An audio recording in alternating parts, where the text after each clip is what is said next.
Quero cumprimentar você que nesse domingo não ficou de feriado, né, do culto, né, da igreja, que veio, que está aqui para celebrar. E hoje pela manhã nós tivemos um momento de oração pela nação, pela pátria. E o Senhor trouxe ao meu coração uma palavra que tem muito a ver com essa realidade. Amanhã é dia 7 de setembro, dia em que celebra-se a independência do Brasil, né? E me parece que nunca ficou tão patente para a grande maioria da população a crise, a realidade, os desafios da nossa nação, não é? Eu dizia aqui hoje de manhã que há problemas que nós enfrentamos hoje que estão relacionados com que o Brasil vive há muito tempo, mas que agora tocou na classe média, tocou na classe alta, e por isso ganha visibilidade, não é? Porque os pobres do nosso país enfrentam essa realidade de crise há muito tempo. Há muito tempo a saúde é precária, a educação é deficiente. Mas agora, quando chega em outras camadas da sociedade, isso ganha visibilidade, vai para a televisão, vai para os jornais. Quando toca no produto interno do país, né, bruto, quando toca na renda, na capacidade de gerar recursos do país, isso começa a chamar a atenção. E eu fui, por conta dos meus estudos, eu tive contato com um sermão que o fundador da nossa igreja pregou em 1783, em que ele começava o seu sermão falando da realidade do mundo. Como é que estava o mundo? Qual era a situação do mundo? E se a gente, e ele termina esse sermão, e a gente vai dialogar um pouco com essa palavra desse homem que Deus deu a Wesley, que Deus reaqueceu no meu coração nesses dias. Se a gente parar para pensar no mundo que a gente está vivendo, a gente começa a perceber, eu conversava isso ontem com um grupo de amigos, que o espírito do anticristo já está entre nós, não é? Nós já vivemos o fim dos tempos, não é? E o espírito do anticristo, ao contrário do que muita gente pensa, não é? Ele vem em diferentes formas, em diferentes etapas, não é? Os cristãos da época de Jesus enfrentaram um tipo de anticristo, não é? E hoje a gente enfrenta um anticristo muito, muito bem organizado no mundo, que tenta transformar o bem em mal e o mal em bem. A gente vive um tempo em que há um discurso de liberdade, há um discurso de tolerância, mas, na verdade, a gente vive um dos maiores tempos de intolerância, de desrespeito, né, de massacre contra a humanidade. Né? A gente tem milhares e milhares e milhares de pessoas sendo mortas só porque elas confessam um credo diferente, só porque elas são cristãs. Não é? E isso não toca e nem mexe com o mundo que declarou os direitos universais do ser humano, que propaga uma certa guarda da condição humana. A gente vive num tempo que o Deus desse século é o mercado e o dinheiro. E aonde não tem dinheiro envolvido, não há importância. E é por isso que as pessoas podem ser mortas, desde que não haja dinheiro envolvido, não faz diferença. É tratado, essa crise que a gente está vendo lá no Oriente Médio, é tratado como crise regional. Daqui a pouco vocês vão ver, com esse contingente de imigrantes chegando na Europa, esse problema vai se tornar um problema humanitário. Daqui a pouquinho, né? Quando esse contingente de pessoas provocarem um desequilíbrio na ordem social da Europa, aí vai virar problema humanitário. E é assim que funciona. O Deus desse século desvaloriza coisas importantes e valoriza coisas que não são importantes. E aí, quando você pensa no mundo das religiões, a gente vai descobrir que tem religião para todo jeito. Cada dia aparece uma coisa nova, né? Eu contei aqui há um tempo atrás que eu tive um professor de matemática que acreditava na força da luz. Ele acreditava que se você ficasse olhando para a luz, você podia se alimentar da luz elétrica. Né? A gente até sabe que as plantas fazem fotossíntese, mas eu nunca soube, né, que ser humano ficasse olhando para a luz elétrica e ia conseguir alguma coisa dali. Mas eu me lembro de um professor que acreditava nesse negócio e ensinava em sala de aula que você podia viver de luz. Não é? E você tem uma multiplicação de crenças. Num tempo que o mundo parece não querer, que o cristianismo é tratado em alguns lugares como uma fé do passado, você tem crendice de tudo quanto é jeito. Você tem superstição de tudo quanto é jeito. E às vezes tem até dentro da igreja crente supersticioso. Não é? Não é verdade? Crente que cruza com gato preto e não fala nem cruz credo, nem outra coisa, mas fala assim, misericórdia. Hein? Crente que não passa debaixo da escada de jeito nenhum, e não é porque tem medo da escada cair, tem que dizer, eu sei lá, né? Não é? Crente que tem mais medo das ameaças do inferno do que segurança das promessas de Deus. Bom, e aí eu já começo a falar da nossa fé, do cristianismo. Como é que anda o cristianismo? A gente tem lugares onde o cristianismo cresce de maneira saudável. E eu diria aos irmãos, eu conversava com a Edmeia Williams, que veio aqui na terça-feira, uns 15 dias, e ela confirmou isso, e várias pessoas que andam pelo mundo têm confirmado isso. Nós vivemos uma época de avivamento. Nós vivemos uma época em que Jesus tem adiantado processos. Eu tenho dito aqui que no Oriente Médio, o próprio Senhor tem se apresentado às pessoas e tem dito, meu nome é Jesus, eu quero que você vá em tal lugar e procure fulano de tal, que ele vai te contar toda a história, e as pessoas vão para as igrejas porque elas sonharam com um homem chamado Jesus, que elas não conhecem, mas ele se apresentou como Jesus. O próprio Jesus está indo falar e se apresentar para as pessoas. Pastor, não tem base bíblica? Tem sim. A conversão de Saulo foi exatamente assim. Jesus já estava assunto aos céus e ele se revela a Paulo pessoalmente. E Deus tem levantado outros Paulos ao redor do mundo. A gente tem igrejas nascendo, crescendo, se frutificando na Europa, na Ásia, em lugares inimagináveis. Mas ao mesmo tempo nós temos, junto com esse avivamento, temos cristãos mornos, cristãos que não levam a sério a palavra, que fizeram do cristianismo uma religião vazia. Temos cristãos que confessam a Jesus, mas não vivem como crentes em Jesus. Que falam que creem em Jesus, mas acreditam em Jesus, no dinheiro, no sucesso, em todas as outras coisas. Temos luz misturada com trevas.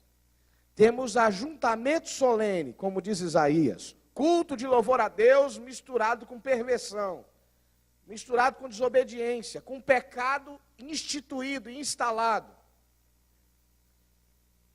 Nós temos, ao mesmo tempo que há avivamento, temos igrejas morrendo, temos cristãos morrendo não por conta de perseguição, mas por conta de apatia e estagnação espiritual.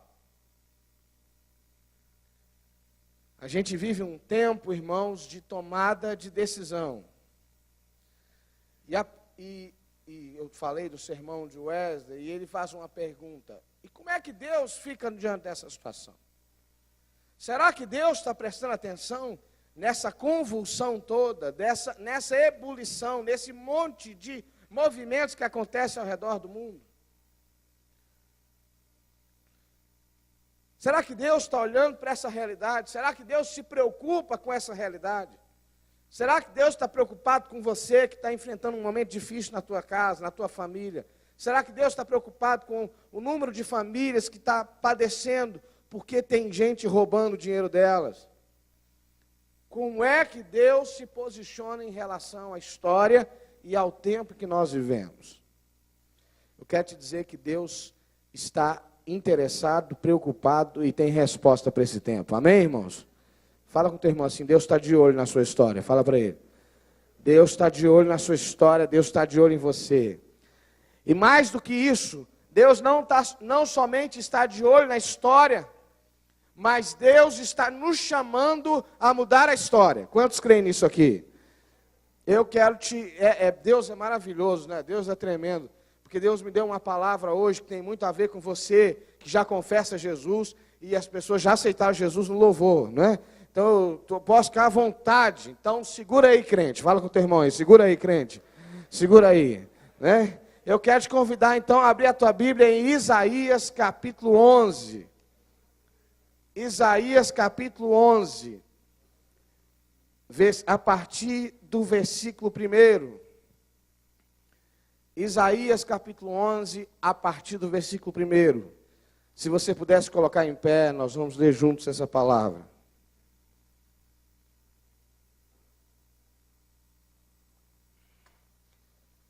Fala com o teu irmão assim, que bom que você está aqui hoje, fala com ele. Porque a palavra de hoje vai mudar a tua história, fala com ele. Tu vai tomar um empurrão hoje, na graça, amém? Amém? Fala amém aí, Reuel, amém? Amém, amém. Isaías 11, diz assim, do trono de Jessé sairá um rebento, e das suas raízes um renovo.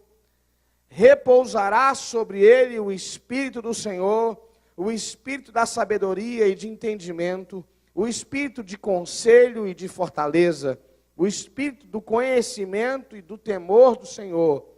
Deleitar-se-á no Senhor, no temor do Senhor, não julgará segundo a vista dos seus olhos, nem repreenderá segundo o ouvir dos seus ouvidos, mas julgará com justiça os pobres, e decidirá com equidade a favor dos mansos da terra.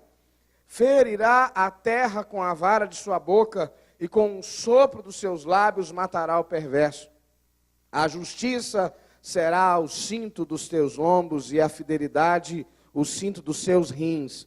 O lobo habitará com o cordeiro, e o leopardo se deitará junto ao cabrito. O bezerro, o leão novo e o animal cevado andarão juntos, e um pequenino os guiará.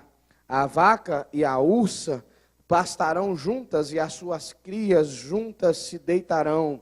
O leão comerá palha com boi, a criança de peito brincará sobre a toca da áspide, e o já desmamado meterá a mão na cova do basilisco. Não se fará mal nenhum dano algum em todo o meu santo monte, porque a terra se encherá do conhecimento do Senhor. Você pode dizer comigo? Porque a terra se encherá do conhecimento do Senhor, como as águas cobrem o mar. Naquele dia recorrerão as nações à raiz de Jessé, que está posta por estandarte dos povos. A glória lhe será a morada. Amém? Senhor, em nome de Jesus, nesse tempo especial, nós queremos clamar que o Senhor fale poderosamente aos nossos corações. Em o nome de Jesus. Amém e amém. Pode assentar. Deus, quando criou o ser humano, não o criou escravo. Deus o criou livre. Deus criou um ser diferente dele. Deus criou um outro que tivesse autonomia e que só se relacionaria com ele a partir dessa autonomia. Deus não queria e nem quer escravos, Deus quer amigos. E por isso estava embutido na vida do ser humano a possibilidade de desistir de Deus. Estava embutido desde a criação a possibilidade do homem andar ou não com Deus, porque andar com Deus era uma escolha do homem. O dia que o homem escolheu romper o mandamento de Deus e assumir as consequências disso, no mesmo dia Deus já anunciou o plano que ele tinha antes de todas as coisas. Quando Deus dá a sentença sobre Adão e Eva, ele diz o seguinte: o seu descendente pisará a cabeça da serpente. Amém? O seu descendente pisará a cabeça da serpente. Mesmo quando Deus nos criou dotados dessa liberdade, Ele não nos criou para a morte. Ele nos criou com a possibilidade de distanciar dele, mas Ele já havia pensado num plano para resgatar esse ser humano. Fala com o teu irmão assim, antes de você errar, fala para ele. Antes de você se desviar do caminho do Senhor, Deus já tinha um plano de salvação para você. Então, nesse sentido, a criação já é uma criação salvífica. Nesse sentido, a criação já é uma criação em que Deus dá liberdade, mas está pronto para resgatar. Você quer ver como é que funciona isso? Quem é pai e mãe aqui? Deixa eu ver, quem é pai ou mãe aqui? De vez em quando você não deixa seu filho e fica de olho nele. Né? Você dá uma margem de segurança e ele vai, você vai perto, né? E você está pronto para estender a mão. Não é? Deus nos deu uma liberdade maior do que essa, mas não sem estar à nossa volta, não sem ter um plano. Jesus, que esteve no início, criando todas as coisas, fazendo todas as coisas, é o plano perfeito de Deus para a restauração e para a salvação de toda a humanidade. Amém, irmãos? Da mesma forma que Jesus criou tudo pela sua palavra, a Bíblia diz assim, no princípio era o verbo, e o verbo estava com Deus, e o verbo era o próprio Deus. E nada se fez sem ele, tudo se fez pelo som da sua palavra. E o texto diz aqui, ferirá a terra com a vara da sua boca e com o sopro dos seus lábios. E é por isso que a mensagem de Jesus Cristo é chamada de boa nova, de evangelho, de boa notícia, de nova aliança, porque com a palavra que sai da boca de Jesus, uma nova realidade se estabelece. Quantos creem nisso aqui? A palavra de Jesus na nossa vida traz à existência coisas que não existem. Traz à realidade aquilo que está oculto no coração de Deus. Amém, irmãos? Então, em certo sentido, a ação de Deus no mundo não depende do estado do mundo. Não é o estado do mundo que diz se Deus age ou não. Não é o estado do mundo e a corrupção do ser humano que diz se o plano de Deus é para hoje ou para daqui a um século. Coincidentemente, os grandes avivamentos foram precedidos de grande depravação. Quando o avivamento chega na Inglaterra, o povo está perdido no meio de uma convulsão social, de uma bagunça que vocês não têm noção. E assim é a história dos grandes avivamentos. Os grandes avivamentos da igreja são precedidos de grandes distanciamentos de Deus. Porque Deus dá liberdade ao ser humano, mas Deus nunca desiste de você, nem de mim, nem da sua criação. Fala com o teu irmão assim, ele não desiste de você, fala com ele. Nem da tua sogra, nem do teu sogro, nem do teu vizinho, nem da tua vizinha, nem daquele jovem que coloca aquelas músicas indecentes lá no teu domingo à tarde. Jesus não desiste de ninguém. Amém, irmãos? Porque Ele esteve no princípio criando todas as coisas. E Ele está presente hoje e Ele é capaz de criar tudo novo. Fala comigo assim, Jesus faz tudo novo. Jesus faz tudo novo. Você pode profetizar comigo? Pode? Diga assim, Jesus faz tudo novo. Amém, irmãos? Esse é um tempo em que a igreja precisa se levantar e dizer, Jesus faz tudo novo. Ele é o verbo que traz à luz o plano de Deus. O texto diz assim no versículo 3. No versículo 1 diz que do trono de Jessé sairá um rebento. É interessante. Não é? A história de Davi como um homem temente a Deus, mesmo todo errado, mas um sujeito quebrantado. Deus faz uma promessa para ele. E depois Deus diz assim, do tronco de Jessé, da raiz de Jessé, que é pai de Davi, vai sair um rebento. E esse rebento deleitar-se-á no temor do Senhor, não julgará segundo a vista dos seus olhos, nem repreenderá segundo o ouvido dos seus ouvidos.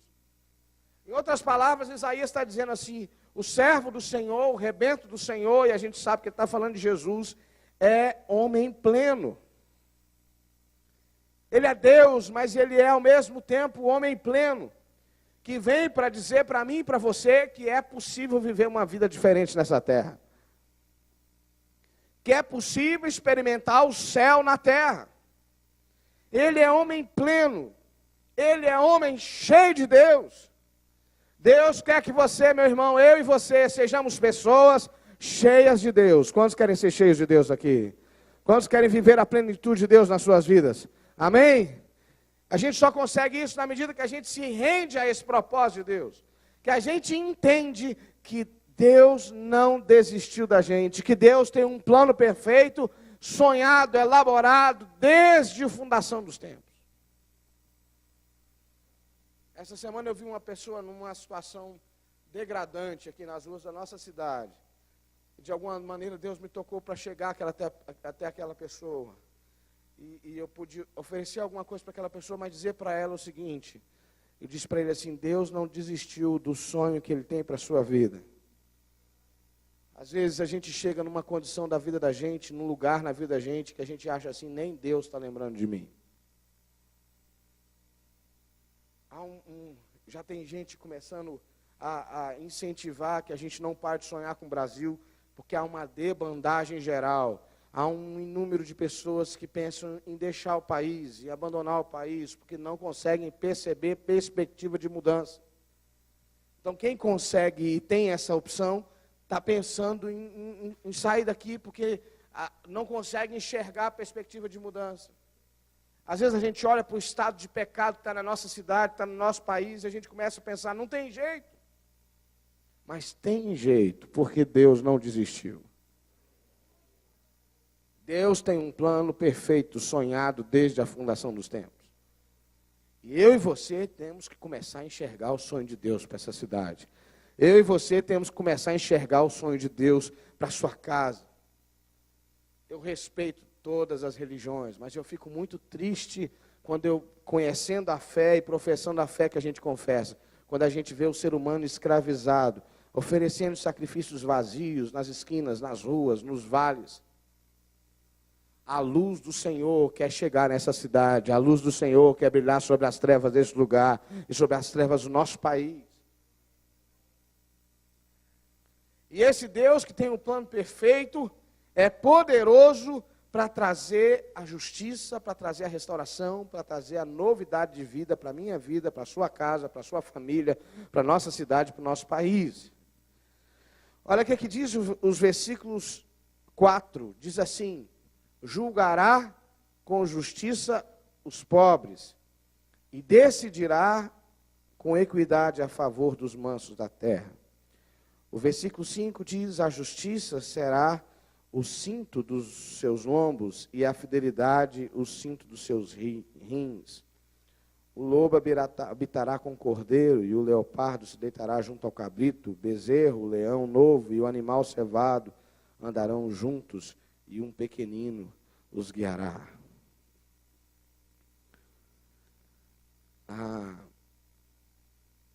Deus, quando chamou o povo do Egito, Deus disse para Moisés assim, eu tenho ouvido o clamor do povo. O gemido do povo chegou até os céus. Meu irmão, você não tenha dúvida. O gemido do simples, o gemido do pobre, o gemido do aflito, chega até o coração de Deus. E Deus haverá de trazer justiça à terra. Porque a terra é propósito de Deus. O plano de Deus é restaurar a terra, é restaurar a criação. Paulo diz que a criação geme na expectativa da revelação dos filhos de Deus. E esse negócio é tão sério, é tão profundo, porque o que Paulo está dizendo para mim e para você é que Deus, que a criação, que os animais estão esperando que a obra de avivamento, de restauração aconteça na minha e na tua vida. Porque quando eu e você formos impactados pelo poder de Deus, até a criação vai gozar dos benefícios. É isso que Paulo diz para a gente lá em Romanos. A criação anseia pela revelação dos filhos de Deus. Deus quer trazer, e Ele é poderoso para trazer paz à terra, paz à nossa casa, paz à nossa família, paz à nossa cidade. No dia de hoje, uma pessoa que foi ovelha nossa, um jovem cheio de vida, foi ceifado nas ruas de Duque de Caxias. Eu não sei todas as informações, mas um moço que tem uma vida inteira pela frente, ele não devia ter mais de 45 anos, com uma filha de 11 para 12 anos. Parece que no meio da rua, assaltantes que passaram assaltando outras pessoas ceifaram a vida daquele moço. Deus não está satisfeito com isso, irmãos. Deus não pode ficar indiferente e não está indiferente. Mas Deus resolveu que a restauração da terra passa pelo próprio homem revelado em Jesus. E alcança a minha vida a partir do momento que eu e você nos colocamos à disposição daquilo que Deus quer fazer e daquilo que só Deus pode fazer. Porque Deus quer trazer paz à terra. Deus quer que a terra seja cheia do conhecimento dEle. E a gente viveu e vive por muitos anos em Petrópolis com o sentimento que vivemos numa cidade segura. Mas me parece que essa não é mais a nossa realidade. A gente tenta fugir do fato de que a cidade mudou, que a realidade mudou, mas é fato, as nossas praças estão cheias de drogas. As nossas ruas estão cheias de pessoas traficando drogas. A criminalidade cresce, os abusos crescem na nossa rua, e não faz sentido a gente achar que a nossa fé e a nossa espiritualidade é para encher o templo. Deus quer levantar um povo que sonha com a restauração dessa terra. Amém, irmãos? Porque Deus quer redimir a terra, Deus quer sarar a terra, e Deus quer sarar a sua criação. É interessante que o texto termina dizendo assim: não se fará mal nem dano algum em todo o meu santo monte, porque a terra se encherá do conhecimento do Senhor, como as águas cobrem o mar. Você pode dizer comigo? A terra se encherá do conhecimento do Senhor, como as águas cobrem o mar. Como as águas cobrem o mar. Amém, irmãos? Quantos podem ver essa realidade aqui? Quantos podem visualizar essa realidade aqui? Eu creio, eu posso ver, esse versículo está palpitando no meu coração. A terra se encherá do conhecimento do Senhor. Petrópolis se encherá do conhecimento do Senhor. Como as águas cobrem o mar, a verdade de Deus se revelará a esta cidade. Eu estou crendo que há aqui no meio de nós homens e mulheres valentes, que vão parar de olhar para os problemas, que vão parar de olhar para as dificuldades e vão começar a enxergar o que Deus quer fazer. Há aqui pais e mães que vão começar a profetizar sobre os seus filhos, que vão começar a profetizar sobre a sua casa e dizer: meu filho será um homem de Deus, um pregador da palavra de Deus. Quando eu olho para os meus filhos, eu não desejo que eles sejam ricos, eu não desejo que eles sejam famosos, eu não desejo que eles ganhem muito dinheiro, eu desejo que eles sejam cheios de Deus. Eu quero ter a graça de ver os meus filhos vivendo do Evangelho, anunciando o Evangelho, pregando o Evangelho, ainda que seja numa vida simples. Mas como é que nós vamos viver, querido, o reino de Deus nessa terra, se nós miramos no capitalismo, se nós queremos que os nossos filhos sejam ricos, sejam donos de muitas coisas? Se o nosso foco está em produzir riquezas para nós mesmos? Eu tenho o sentimento muitas vezes que se Jesus começasse a avisar, se dissesse assim: olha, como já tentaram fazer, estou voltando dia tal. Tinha gente que dizia assim: Jesus, não dá para mudar. Senhor, eu tenho uma entrevista de trabalho esse dia. Ah, Jesus, eu esperei tanto tempo por essa bênção, agora o Senhor vai voltar, espera mais um pouquinho, Jesus. Né? Ah, o Senhor está prometendo um tempo, agora o Senhor vai voltar. Ah, queridos, a terra se encherá do conhecimento do Senhor, como as águas cobrem o mar. Às vezes a gente ouve essa mensagem e parece que o pastor está preocupado com o número. Parece que o pastor está preocupado com o crescimento institucional. Mas sabe, meus irmãos e minhas irmãs, quando a terra não se enche do conhecimento do Senhor, a terra se enche de maldade e miséria. E o problema é que quando a terra não enche-se do conhecimento do Senhor, muitas vezes essa maldade e a miséria bate à nossa porta. O Márcio era um moço trabalhador. O Márcio tinha uma vida inteira pela frente. Entendeu? Um moço crente. E a miséria e o pecado bateu na porta dele hoje. Porque o mundo jaz no maligno. E o sol nasce sobre justos e injustos.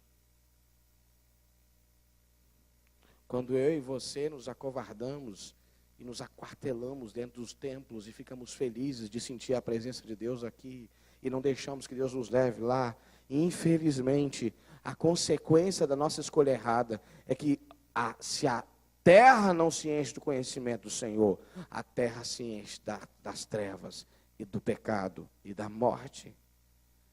Porque o pecado gera morte.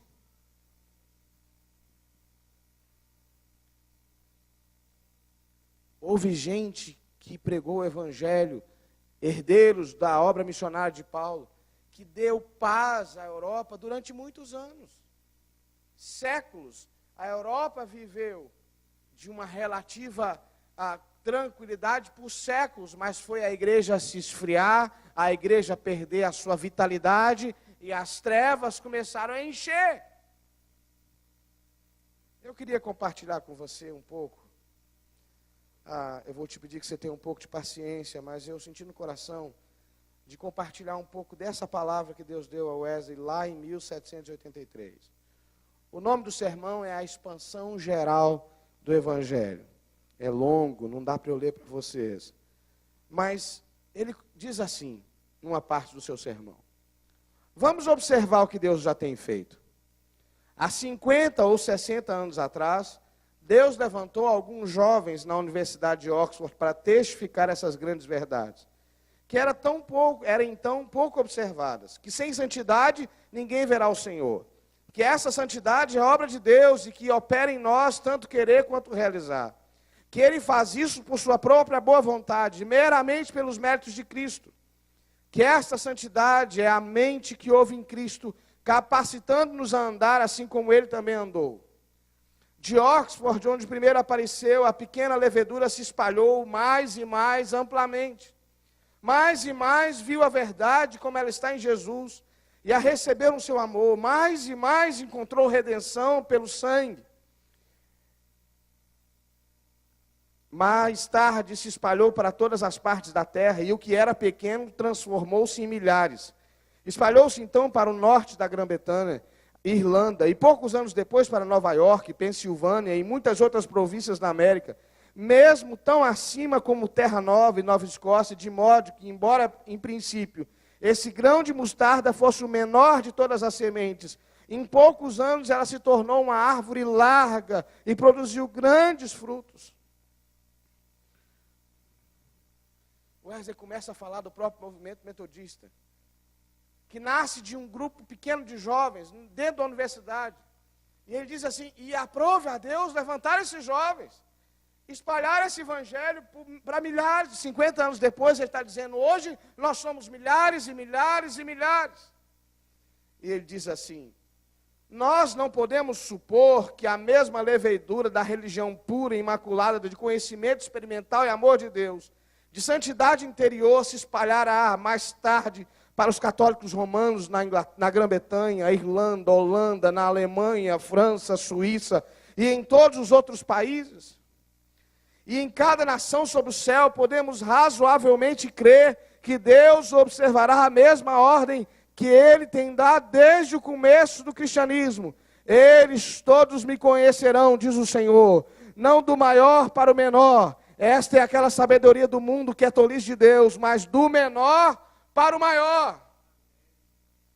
Meus irmãos, você e eu estamos aqui ouvindo a palavra de Deus, porque Deus incomodou um jovem confuso, que já era pastor e não tinha certeza da salvação, que já era pastor e não tinha clareza que se ele morresse, ele iria para o céu. Esse homem, o pastor Júnior pregou aqui hoje de manhã, sobre a gente ter coragem de olhar para nós mesmos. Esse homem teve coragem de olhar para si e dizer: meu Deus, está tudo errado, eu vou buscar uma vida nova. Só que ele aprendeu que não dava para fazer isso sozinho, precisava levar mais alguém. Ele chamou 5, 6, e esses 5 e 6 cresceram, e ele começa a dizer assim: Deus fará o mesmo na terra toda. E a terra se encherá do conhecimento do Senhor. Sabe quanto nós somos hoje derivados desse movimento que começou com meia dúzia? Nós estamos em mais de 140 países e somos mais de 80 milhões de pessoas que confessam a Jesus porque um grupinho resolveu fazer diferença. Ah, irmãos, nós somos mais do que 5 ou 6 aqui. Nós somos mais do que 5 ou 6 aqui. O que vai acontecer quando você, jovem, se despertar e começar a buscar uma vida de santidade na presença do Senhor? O que vai acontecer quando você, jovem, começar a clamar, dizer: Deus, eis-me aqui, envia-me a mim, usa a minha vida? O que vai acontecer quando você, varão, que é líder, que é um trabalhador incansável, que leva a sério o teu trabalho, que leva o pão de cada dia para a sua casa, quando você que começa a liderar pessoas, direcionar essa tua energia, essa tua capacidade para ganhar vidas, para fazer diferença, para abrir a tua casa, para ganhar pessoas para Jesus. O que vai acontecer quando você, varoa, você, mulher de Deus, que tem sensibilidade para ouvir a voz de Deus, que consegue discernir a voz do Espírito, quando você inclinar os seus ouvidos e ouvir o Senhor te dirigindo, e você começar a abrir a tua boca e profetizar salvação aos perdidos, o que vai acontecer? O que vai acontecer quando a nossa expectativa for além de uma boa palavra no domingo à noite?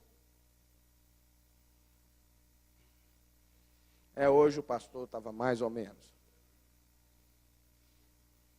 Né? Não sei porque é o feriado, né? Ele está. A casa cheia de amigos, né, Felipe? Né? Não, deve ser. Hoje o pastor deve ter dormido direito. Hoje, pastor, quando é que a nossa expectativa vai passar de um serviço religioso bem feito? Hein? Tem uma igreja no Egito que começou dentro de um lixo, de um lixão. Hoje essa igreja se reúne dentro de uma caverna. E eles são 8 mil que chegam lá para cultuar Jesus no meio de uma caverna, um templo rústico, sem conforto algum, porque eles reconheceram o Senhor da vida. Ah, irmãos, Deus está nos chamando para um tempo novo. Deus está nos chamando para um tempo novo. Mas pastor, e o meu trabalho, pastor, e o meu sustento? Deixa eu te contar uma história. Quando você entender o que é importante na sua vida, Deus vai fazer que você produza mais com menos tempo. Deus vai fazer, ou então Deus vai te ensinar de viver de maneira mais simples, e você será mais feliz, e terá mais tempo para o Senhor. Eu não esqueço do meu pai, amanhã é aniversário dele. né? Queria estar lá com ele, mas infelizmente não vou poder. Né? Quando se converteu, ele era dono de um restaurante. E quem tem restaurante sabe que é muito difícil você ter restaurante e não ter bebida alcoólica, não ter essas coisas. E ele queria se desfazer disso, e se desfez. Mas ele tinha um sócio, e ele não podia fazer isso da noite para o dia. E a pessoa chegava lá, era um restaurante perto de rodoviária, então vendia pinga no copo, cachaça no copo. E a pessoa chegava e dizia assim, me dá uma cachaça boa aí. E meu pai dizia assim, boa eu não tenho, só tenho ruim. É verdade. Ele dizia assim, boa eu não tenho, só tenho ruim. A pessoa olhava para ele assim, assustado, né? Eu me lembro que eu tinha 8 anos e eu fazia a mesma coisa. Quando eu já trabalhava com 8 anos, meu filho fez 8 anos agora, eu fico imaginando, né? Com 8 anos eu estava servindo balcão, né? E ele dizia assim, boa não tem, só tem ruim. Aí a pessoa assim, me dá essa ruim mesmo. E aí a pessoa ia tomar, fazia aquela careta, né? Que quem toma cachaça sabe que toma num gole só, né? Pega, para dentro, né? Fazia careta e dizia assim, é boa, pai. Dizia, boa nada, tu fez uma careta horrível para tomar, como é que é boa? E às vezes aquilo ali era uma porta para falar de Jesus para uma vida. E é interessante que Deus, meu pai ficou 6 anos nessa condição, até que ele conseguiu vender e montou um outro comércio que ele não precisava fazer nada que fosse contra a fé que ele confessava. É impressionante como que Deus guardou e Deus prosperou. E meu pai se tornou um pregador de segunda-feira na igreja. Tinha uma reunião de oração que ele dirigia toda segunda-feira. Quarta-feira ele fazia culto nos lares, não tinha discipulado ainda. O pessoal fazia agenda, fila para poder fazer culto na quarta-feira. Que o seu Valdete fosse. Seu Valdete é um semi-analfabeto. Mas o dia que ele encontrou Jesus, o coração dele se encheu da glória do Senhor e ele descobriu que aquilo não cabia só nele. Meus irmãos, nós não somos nem melhores nem piores do que ninguém. A questão é que muitas vezes nós só chegamos à margem e já ficamos satisfeitos. A gente começa a se aproximar de Jesus e começa a viver as bênçãos de uma vida com Jesus e a gente diz assim, aleluia, glória a Deus, achei tudo que eu estava precisando. Mas tem muito mais de Deus para você. Fala com o teu irmão, tem muito mais. Fala com o teu irmão, tem muito mais de Deus para você, querido. Tem muito mais. Deus pode fazer muito mais do que te fazer prosperar.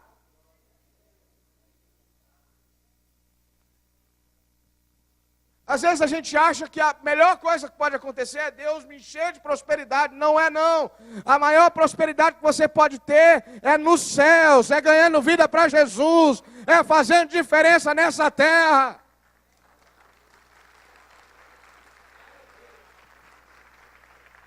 Essa é a maior riqueza que a gente pode ter. Eu não quero chegar nos céus de mãos vazias. Eu quero chegar no céu e o Senhor dizer, mostra as tuas mãos. Eu vou dizer, está aqui Jesus, as minhas mãos. As minhas mãos estão cheias das tuas bênçãos. As minhas mãos estão cheias de marcas de uma vida consagrada ao Senhor.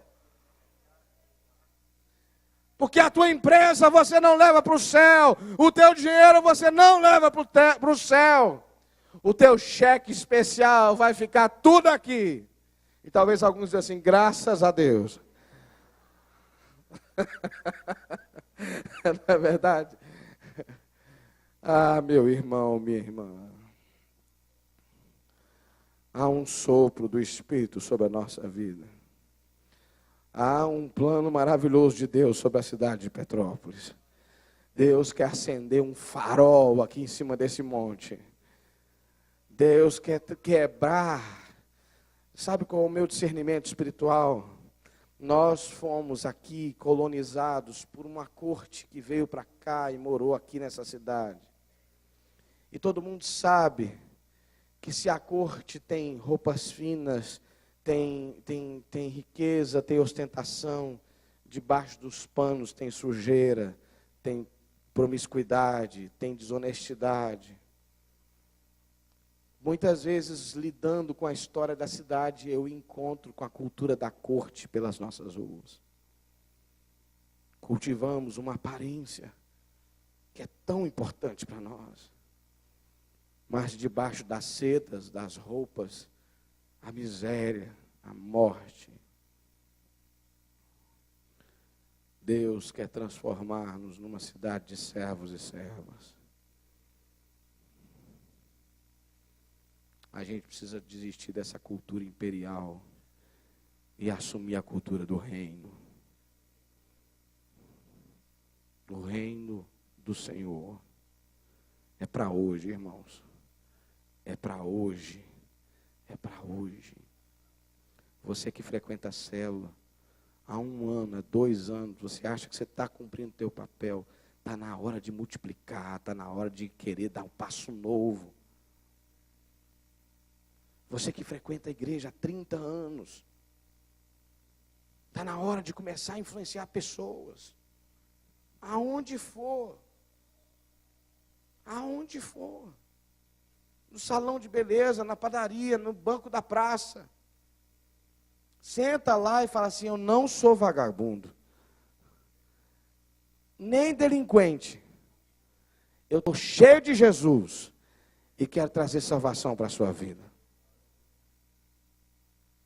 Nós precisamos crer que a terra se encherá do conhecimento do Senhor, como as águas cobrem o mar.